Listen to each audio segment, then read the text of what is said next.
Good morning.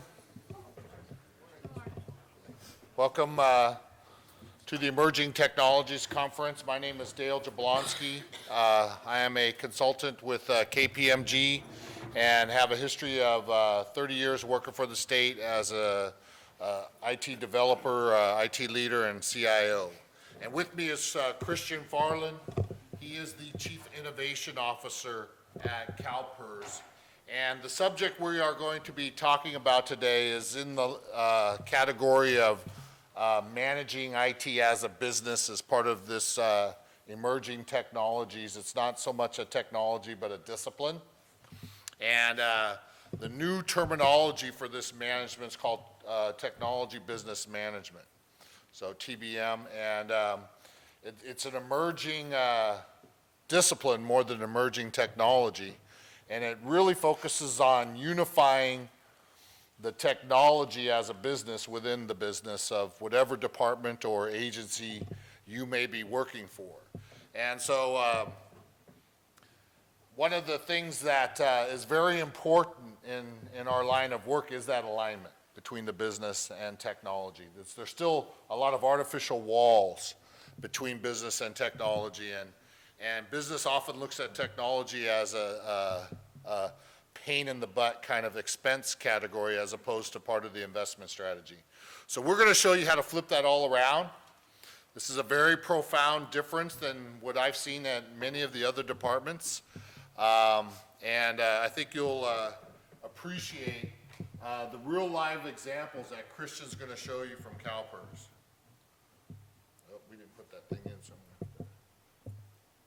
So just a little bit about KPMG. We kind of already ate into that. We are a global company. We are a management consulting firm, not just an IT firm. So we do a lot of this bridging between the business and the IT automatically as part of our advisory practice.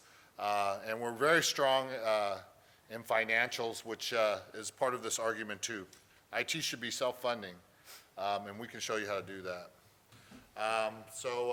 We're very strong in town now, and all my contact information's here. So we even have a slip sheet that kind of shows you everything you see today and how we can provide that for you. So let's just make sure that everyone's level set. And this is supposed to be interactive. If you want to ask a question at any time, just raise your hand or say, hey, Dale. Christian's the same way. So looking at government models. In the past, a lot of brick and mortar-ish to this stuff. Unfortunately, for a lot of parts of California, this is still present. But you can read all this. I'm not going to recite it to you. This is where you're supposed to be today. This should be your present model. If this is not what you look like today, then you really need to kind of understand this presentation and make sure that you're able to go down this road and execute on this thing. So you should be self-service. Everything should be online.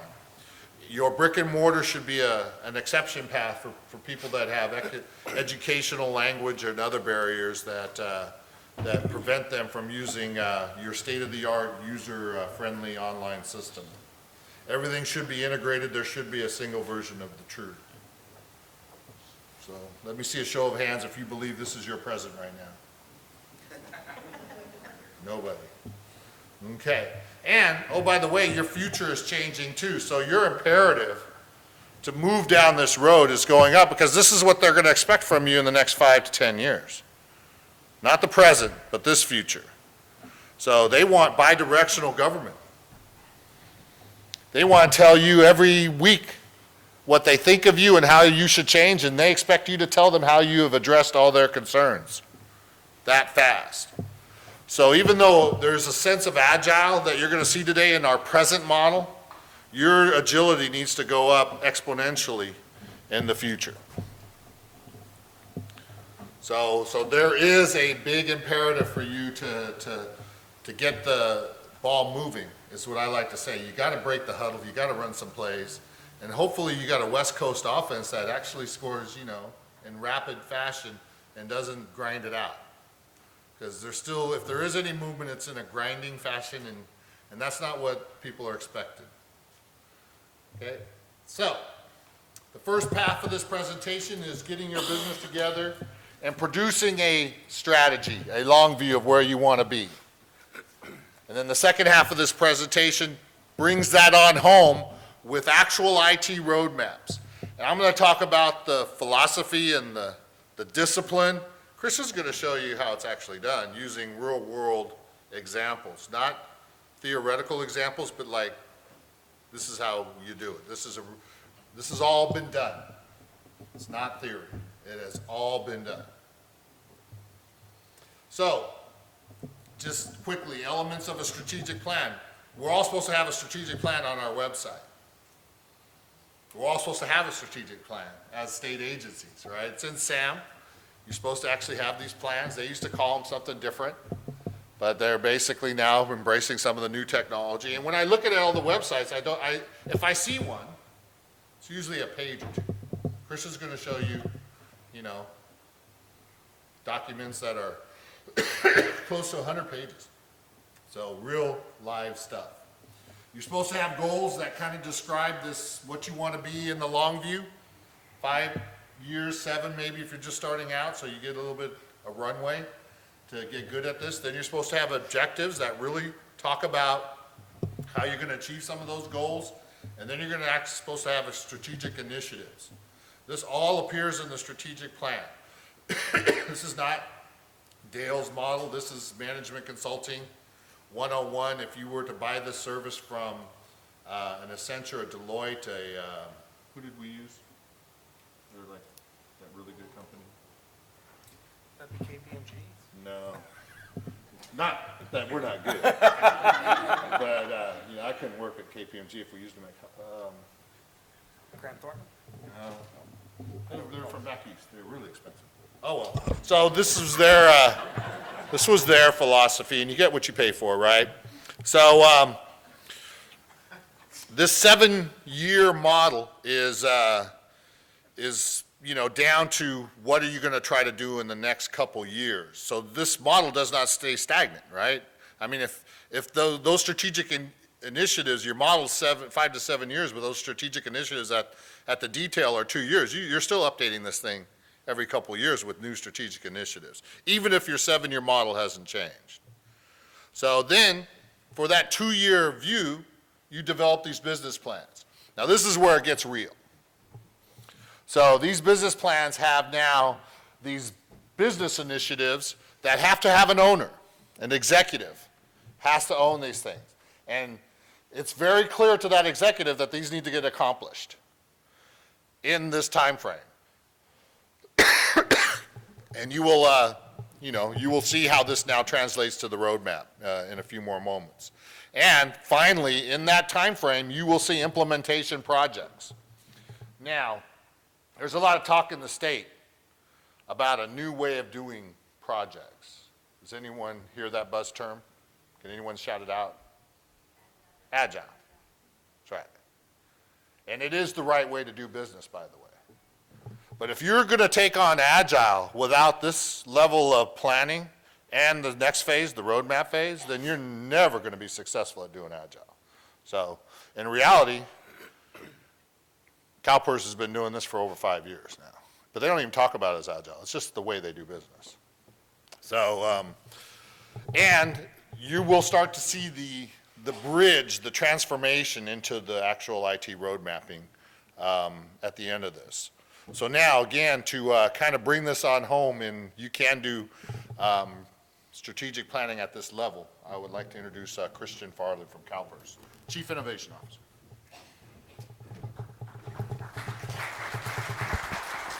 Thanks, Dale. So Dale talked about technology business management. I'm actually going to correct you. I have a new title. I am the Chief Technology Business Officer. So we're really incorporating technology business management into what we do at CalPERS. Let me tell you a little bit about CalPERS. I think most of you know who we are, what we do, but we provide the health and retirement benefits to state and local government, special districts, school districts, et cetera. So we have 1.7 million members that we provide these benefits to. These can be active members, retirees, and their beneficiaries. We provide 1.4 million members with health benefits. We are the nation's second largest purchaser of health products and services behind the federal government. We have a portfolio from our investment office of over $300 billion. And we have 2,900 employees. So we have all kinds of competing necessary things that we have to do in our organization.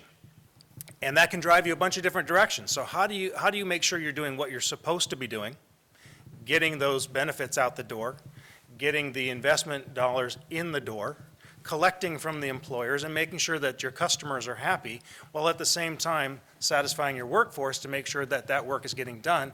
And oh, by the way, Dale talked about where we used to be, where we are, and where, excuse me, where we need to be going. How do you make sure you're not standing still? Because if you're standing still, you're falling behind, right? So CalPERS has implemented a strategic planning process for multiple years. I've been there for nearly 14 years. This is at least the second time I've been through that process.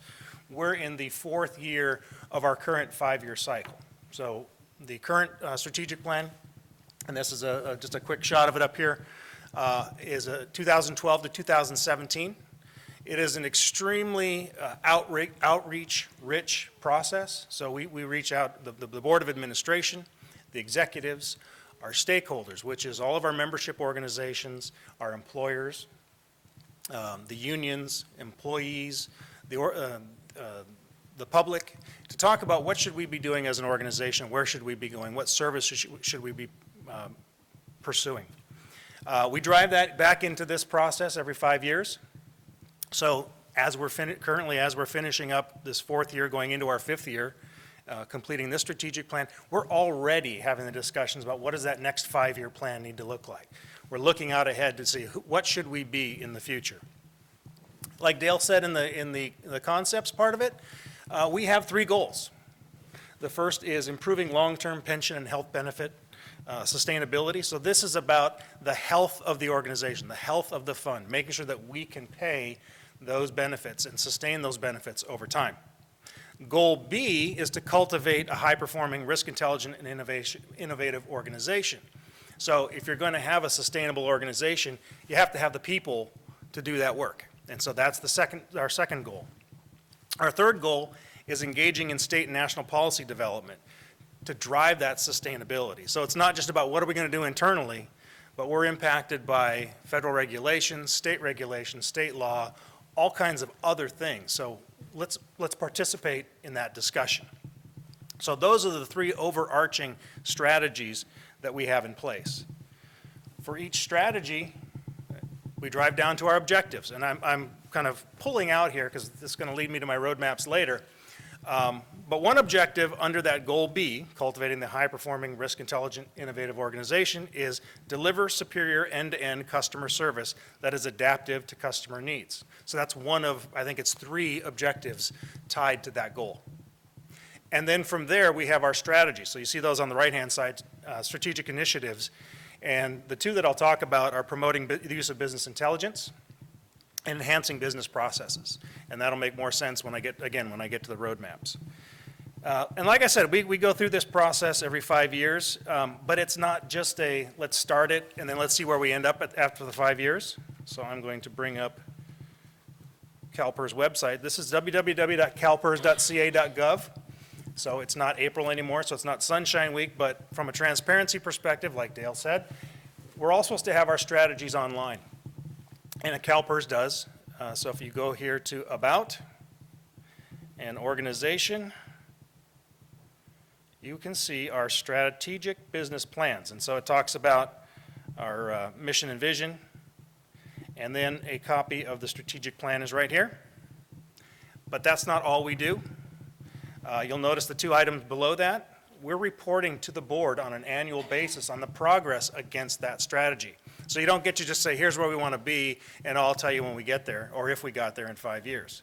We are coming back and explaining to our Board of Administration, explaining to our stakeholders where we are making progress, where we're not, and where we need to adjust.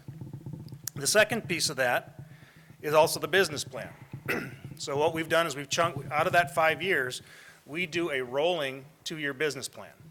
So we're always looking, not just the year we're in, but a year ahead, to say, what are those strategic initiatives? What are those tactics and milestones that we need to be hitting to make sure that we're moving that ball forward in our strategic plan?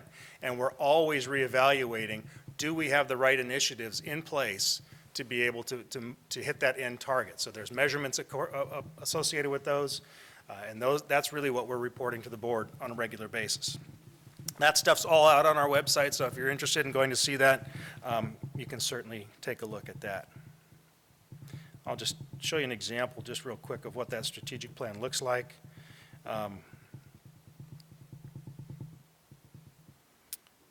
First part's pretty basic. Go quicker this way. Kind of the intro, but then we talk about our goals, the different objectives, the strategic initiatives associated with that. And it's all there in one place.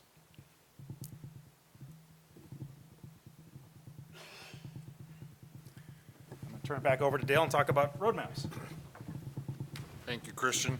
So now we're getting into the second half of this business management discipline is, okay, so the business has defined a longer view of what you want to do, and they've even broken that down over the next couple of years on this is the things that we're going to hold ourselves accountable to accomplishing. So how does that turn into an IT roadmap? When we first did our first couple roadmaps at CalPERS, it was very IT owned. We thought we needed to do it because we wanted to communicate to at least the IT community on what was on our plate over the next horizon, right? This is much shorter horizon in terms of what's real. But as time wore on and we brought in the business people on the ERP side, on the business intelligence side, we kind of found out that they took over. And there were some IT people that are like, the business people are taking over. And my attitude was, isn't that sweet? That is so cool, man. I mean, that's what you really want, is them to take over. They need to own this stuff. You know, everybody has the IT they deserve. Think about that. You all have the IT you deserve. So when you bitch about it, you're really saying, I am screwing up, if you're a business person or an IT person. So this is how you correct all that. And that takeover is phenomenal, because I've always striven for that, never got there until this happened. And I believe this is the key on why it happens. So those roadmaps, they own now. So why do you do this? So the reason I liked it is because, I left EDD kind of abruptly to go to CalPERS. And I had a lot of stuff in flight. $650 million project portfolio, a lot of initiatives around security, business intelligence, started a content management initiative, and the only one that is still in flight on the same exact trajectory was the security, because there was a roadmap, detailed roadmap. All the other roadmaps were kind of in my head, the enterprise architecture's head. We had some documents, but nothing was published to what you're going to see today, and it fell apart. So I kind of, while I was at CalPERS, I went back and I kind of talked about that. It's like, why did everything fall apart, I mean, yeah, there was huge projects underway at the time that probably were very distractive. Certainly at CalPERS, we were distracted by our own $650 million rip and replace transformational project that got rid of 50 systems at once. And was called the Resumption Project, which means it failed like 10 years earlier. And so there was a lot of distractions, but I don't think you ever not do planning. So this planning, you owe it to your staff. And like I said, I felt very compelled to at least get this in front of all the IT people. 600 IT people work at CalPERS. I thought they deserved to see out into the future. Plus, I wanted them to contribute to this. There's a lot of knowledge in your IT shops, and they should be contributing to all this and kind of not only adding their expertise, but their automatic buy-in, and their commitment. And, then it starts self-sustaining, But there's all this added benefit that I did not realize until it started happening, that the business people own this too. And they're the ones that made the connection between the roadmaps that existed prior to the strategic plan to the strategic plan itself. And I thought that was really, really cool because we had initiatives before that wasn't really part of a strategic plan. And it was like touchy-feely, you know, warm and fuzzy things. And now it all became real. So when it's all fuzzy and weaselly, you don't ever break the huddle. You don't ever like run a play. When it gets real like this, you are running plays. And you are running plays and moving that ball down the field like Bill Walsh in the old Niners, where you just can't stop it. I'm sorry, I always use football acronyms because that's what I know. So these are all the reasons why you do it. And they become very, very good in terms of communication. Everybody gets on board. You know, I've been gone from CalPERS for 3.5 years. Guess what? All this stuff goes on. I feel like I'm still there. And it's institutionalized. And I feel so good about this because they're just sustaining this progress. And I don't really care where they go as long as they move the ball. I don't care how many touchdowns they score as long as they keep scoring at will. I'm a CalPERS member. I'm in retirement status kind of sort of like. So I need them to be good. Right? And I do want retirement benefits if I live to be 120. Still coming. And they still need to drive down the cost of health care because there's a headline earlier this week that health care is going to cost the state $6.5 billion in the next year, going up almost double because health care keeps doubling. So that policy, that national policy, Affordable Care Act, we all want affordable care. And you could be on whatever side of the spectrum you want to be on, but you can't say I want expensive care. You'll never say that. I don't care how conservative you are. You want affordable care. And it doesn't matter if you're part of the people that are employed gainfully and have health care or not. That's what CalPERS represents. We represent 1.4 million people that are gainfully employed. They're not even part of that new, you know, above the Magi line formula that everyone's freaking out about, and still it won't be affordable. So say what you want. We all want affordable care, right? So that's how we're influencing this national discussion that people have seemed to lost track of. So, what does the technology roadmap look like? Number one, it's not one big roadmap because you have some specific architectures you're trying to improve. You have hopefully a good plan of what your transaction systems look like out there. Now, we had 50, so that was not a good plan. 50 transaction systems, of which none of them balanced 2. You know, when you're tracking $300 billion, it'd be nice if everything balanced, right? Doesn't that sound reasonable? We're a accounting company. We believe at KPMG it all needs to balance. And CalPERS was always off by, you know, $10 million a month, just on their transaction systems before they re-engineered. Now they balance every month to the penny. And KPMG did the audit and certified that. Every department ought to have an ERP if you're in the top 50, or you should be leveraging Fiscal, you know, more than I think what is initially intended. You ought to have some intelligence because your only other option is ignorance, and we should not be running, you know, in ignorant mode. Content. The reason you do content is because you're losing everybody that knows anything, and that knowledge base ought to be captured. But then all the young people you hire, they don't want to look at a manual. And if you have not moved that all out to an accessible web that's accessible anytime, anywhere, which means you should have a work anywhere roadmap too. So the roadmaps need to exist, and they need to exist in their specific area.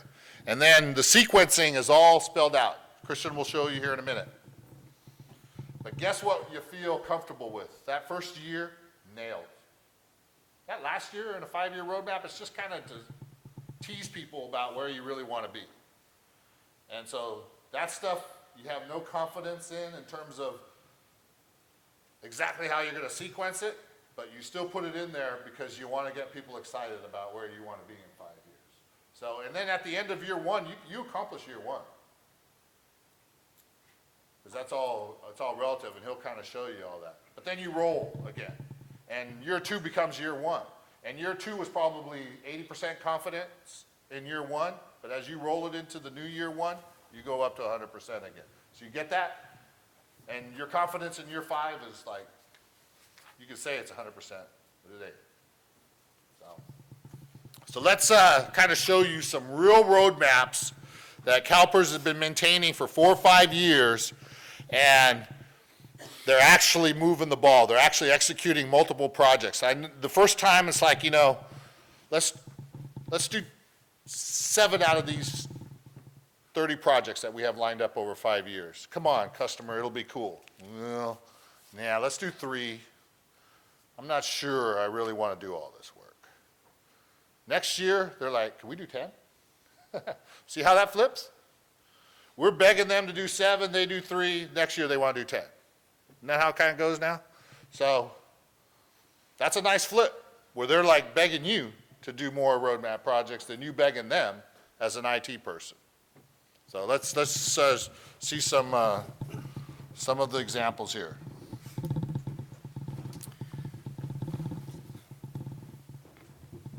It's not unusual, though, once they start asking for 10 and 15, we beg them to go back to 7. So as I mentioned, CalPERS, we have a lot of competing and necessary business drivers. And so for us, we have 7 strategic programs that we have really set up governance bodies for. Our business intelligence program, our enterprise content management, information technology sort of has its own. What do we need to do to sustain all the systems that's sort of separate from the business drivers? Our investment office, obviously, with the $300 billion portfolio, they are a very mature strategy. Enterprise resource planning, pension and health, which primarily is our CalPERS system that many of you may access. But there are also other systems that support that program, as well as a security roadmap that we follow. There's, what I want to point out is each of these, though they operate somewhat autonomously, they're all part of the overall governance structure. So there's really 3 levels. So this is the kind of lowest level. This is the program, the business program level. Each of these has essentially to various levels of maturity.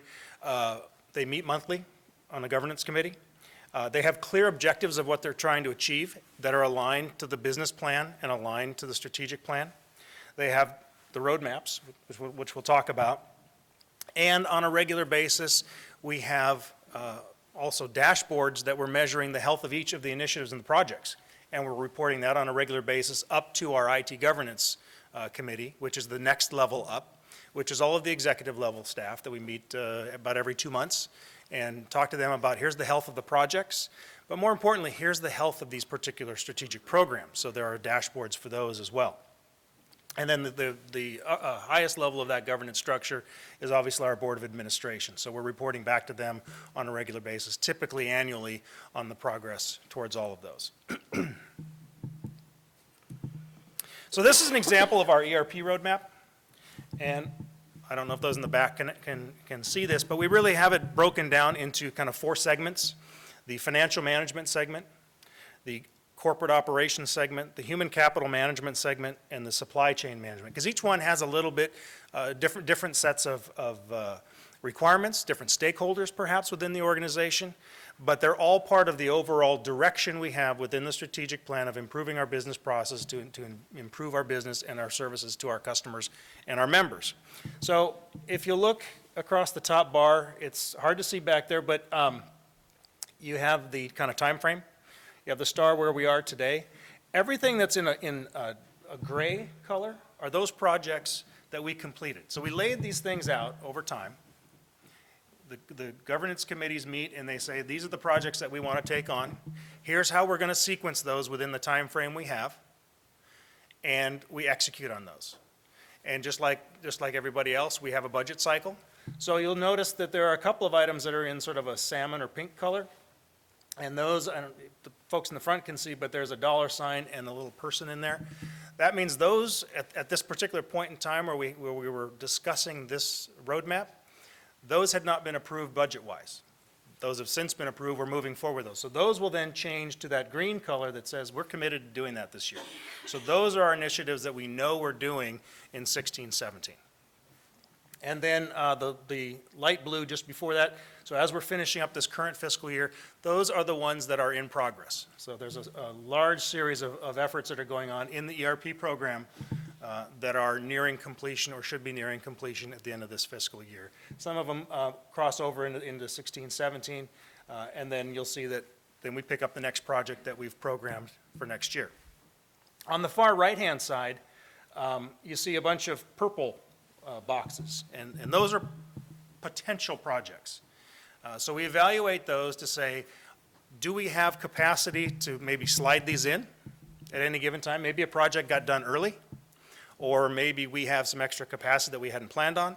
So where can we slot those into the program? So we're always evaluating those in those regular committee meetings.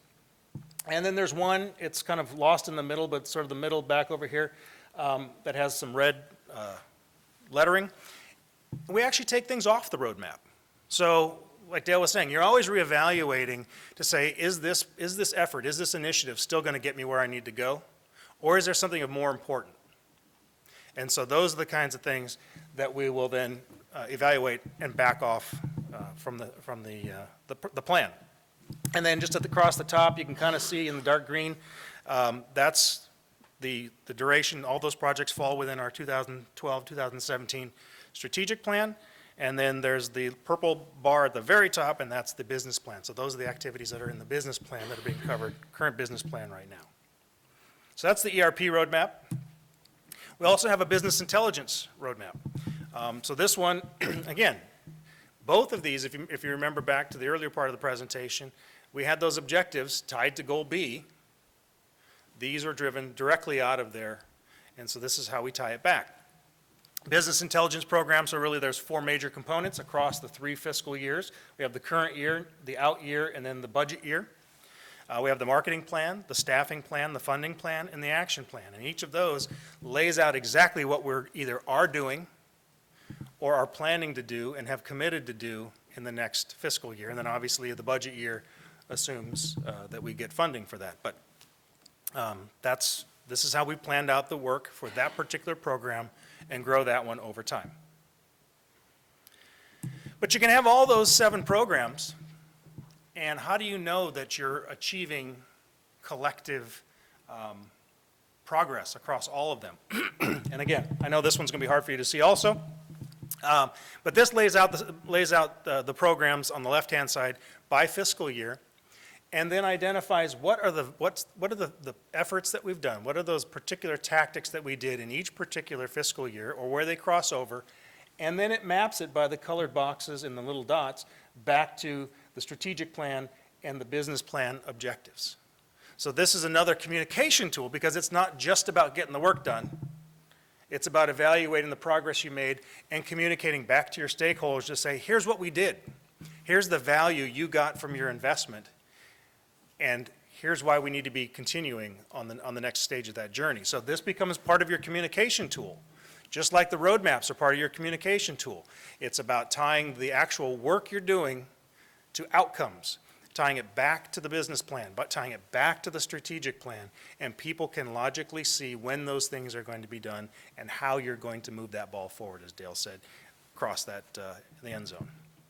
So this is how we summarize it in our consolidated roadmap. So there's particular project roadmaps, program roadmaps, and then we have the overall consolidated that shows the overall picture of where we're going as an organization and where we've been and the value that we're providing. So it's a full circle when we come back each year to evaluate what our next initiatives are going to be. I mentioned earlier that these technology roadmaps preceded the strategic plan. So you got to ask yourself, how could that possibly happen, right? Well, you also heard me say that not every department has done the prerequisite strategic planning, and that was certainly the case everywhere I've been.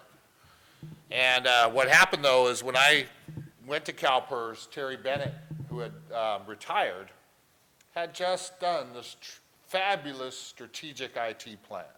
And you can do that without any business involvement, right? But what she did is she got every executive to sign it, every business person. And there was stuff in there that I was really happy to see. And I was really happy to see all their signatures. So I started doing some of that IT strategic stuff. And eventually it got up to the executives, and they're like, why are you doing this? Why are you doing all this IT stuff? You know, we didn't ask for that. I'm like, well, yeah, you did. You signed off on the IT strategic plan last year when Terry was here. We did? I didn't read that document. She asked me to sign it, I signed it. I'm like, well, you signed it under perjury. So that's everything we do in government, right? So I'm doing it. And they're like, well, we don't know about that. We don't know if you should be doing all this strategic IT stuff. I go, well, I shouldn't, but you signed it, and I'm doing it.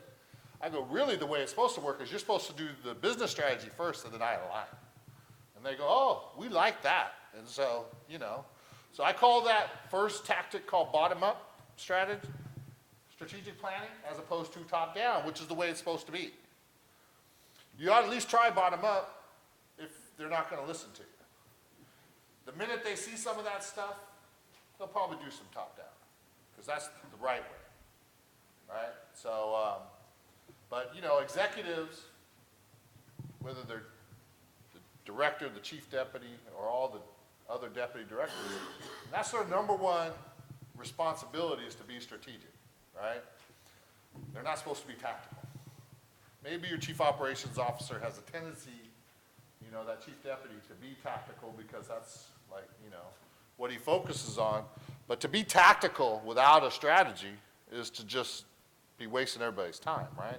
I mean, there ought to be someplace everybody's going. Even if it's a 4-year election cycle, you know, we're running 8-year term governors now typically. That's still enough time to be strategic. So, and you know, I hear at the end of the 8 years, we're on year 6 of an 8-year, you know, term and political term, you know, that things get less strategic, right? Because nobody wants to like start anything that it's only going to last a couple of years or less. But there's always opportunities to be strategic, unless you can go to your government website and do 100% of your business using the same enterprise application that the internal people use. You have a way to go. Your business is not strategic. CalPERS, I retired online. I started doing calculation estimates before I retired. Guess what? It was using the same services-oriented architecture, business logic that the Real app uses inside of CalPERS. Now, the Real app takes 70 training classes for a CalPERS expert to use. Very, very powerful. Has this enterprise service class, all this other stuff you're going to hear about emerging technologies they've embraced. It's all there. But we had to repackage all those services because the app that I used, 0 training classes, right? The user experience was high. You see the CalPERS website, Chris just showed you. I mean, that stuff shows up on an iPhone and Android. Very user experience oriented. Lots of design was spent in there. But even though the same services are being executed, they're being executed in a different order under a different user experience than the internal app. But it's still all the same app, one app. How many of you can say you are at that point?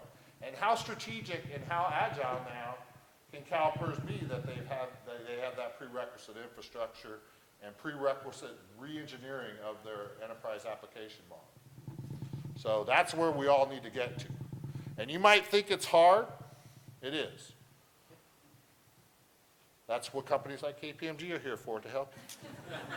So we've done it. You can do it.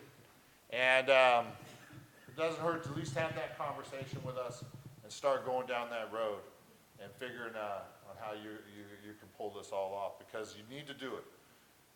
And it doesn't matter where we are in our governorship or whatever. I can almost guarantee you that next governor is going to want to know why you haven't done a damn thing, if you haven't. So let's get the ball moving. Now you know the genesis of that term, get the ball moving, and let's make it happen. Any questions? We have about 5 minutes left. Was anyone surprised that CalPERS has 7 IT roadmaps? Raise your hand if you were surprised they had 7 IT roadmaps. So, All of them focusing on a little bit of different thing, right? So it's all out there. You can go see their strategic, not only their strategic plan, but those business plans, they are voluminous, and you can see all the stuff. And then you can even see all their board reports are online, so they report against it. Christian says we have to report against this once a year. You can go back and see all their board reports. You can see Leanna, how every month she talks about what she's accomplishing in those roadmaps that align to the strategic plan. So it's ingrained. So when Dale says it's not easy, it's a lot of work. Some of my team are here, and we're in the process of developing what those particular initiatives are for the next 2-year cycle. It's a lot of work, and the thing I keep reminding them of is you're going to have to report on it. So make sure it's something that we can accomplish. We've got to move the ball forward, make sure we can accomplish it. The other piece I want to mention is roadmaps. Certainly they apply to the strategy, but they've been so popular since Dale introduced them at CalPERS that a lot of the businesses are asking for us to develop roadmaps for them for their business side. And so we have a specific roadmap service that IT provides out of our enterprise architecture area that we're providing to the rest of the enterprise. Bureaucracies are good at documenting something and following that documentation almost robotically to a fault. So why wouldn't you turn that mentality to your own good? In other words, if they're going to follow something that was written 30 years ago, even if it doesn't apply now, why don't you update it? And then they're religiously going to follow it. You know, I mean, that's what we do as bureaucracies, is we follow a plan. So turn that into your win. More questions? Yeah, does the state have an entity that oversees and evaluates strategic plans for departments and agencies? The state hardly has any strategic plans at all, so I think for them, maybe they should have an entity that first enforces strategic plan development and then turn that entity into a strategic plan watchdog after enough strategic plans have been developed, right? I tried to do this at EDD and we suffered under inertia. We worked on it for about a year and it fell apart. So it does take some discipline, take some buy-in.